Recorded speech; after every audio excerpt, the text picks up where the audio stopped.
Big update digital ಚಾನಲ್ಗೆ ಸ್ವಾಗತ. ನಾನು Harshavardhan. National college metro station ಹತ್ರ ಒಂದು ಚಾಟ್ಸ್ ಅಂಗಡಿ ತುಂಬ ಫೇಮಸ್ ಆಗಿದೆ. ಆ ಚಾಟ್ಸ್ ಅಂಗಡಿ ಬಗ್ಗೆ ತಿಳ್ಕೊಳ್ಳೋಣ ಬನ್ನಿ. ಸರ್ ನಮಸ್ಕಾರ ಸರ್, ನಿಮ್ಮ ಹೆಸರು? ನಮ್ಮ ಹೆಸರು ಶಿವು ಅಂತ. ಸರ್, ಎಷ್ಟು ವರ್ಷದಿಂದ ಈ ಚಾಟ್ಸ್ ಅಂಗಡಿ ಮಾಡ್ತಿದ್ದಾರೆ?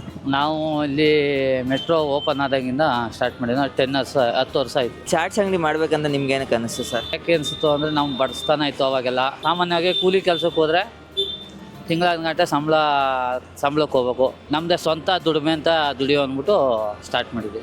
ಯಾವ್ಯಾವ ಥರ ಚಾಟ್ ಸಿಗುತ್ತೆ ಸರ್? ಫ್ರೂಟ್ಸ್ ಮಸಾಲ, ಬಾಳೆ ದಿಂಡು ಮಸಾಲ, ಎಲ್ಲ ಸ್ವೀಟ್ ಕಾರ್ನು, ಬಂದ್ ಮಸಾಲ ಎಲ್ಲ ಸಿಗುತ್ತೆ. ಪ್ರತಿಯೊಂದು ಸಿಗುತ್ತೆ. ಜನ ಯಾವ ಥರ ರೆಸ್ಪಾಂಡ್ ಮಾಡ್ತಾಯಿದೆ ಸರ್? ಚೆನ್ನಾಗಿದೆ ಸರ್. ನಾವು ಎಷ್ಟು ನೀಟಾಗಿ ಜನಕ್ಕೆ ಕ್ಲೀನಾಗಿ ಕೊಟ್ಟವೋ ಅದೇ ಥರ ಜನ ಹಂಗೆ ಬರ್ತಾರೆ.